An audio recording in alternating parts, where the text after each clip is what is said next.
பார்த்துட்டு அம்மாவை கூட்டிகிட்டு ஸ்டேஷன் போய் பார்த்தோம். எதுவும் எடுத்தா கொடுத்துரு அப்படின்ற மாதிரி கேட்க சொன்னாங்க. கேட்டோம். கையை கட்டிட்டு சார்ஜ் எடுத்துக்கிட்டீங்க.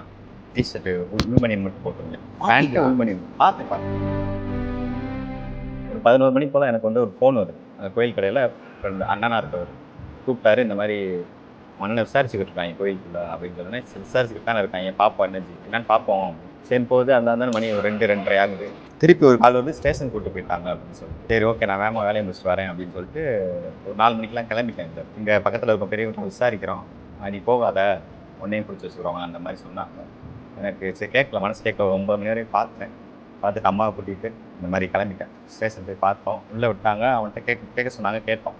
எதுவும் எடுத்தா கொடுத்துரு அப்படின்ற மாதிரி கேட்க சொன்னாங்க. கேட்டோம். அவனை இல்லை அப்படின்னு சொல்லிட்டு கையை கட்டிட்டு சார்ஜ் எடுத்துக்கிட்டீங்க.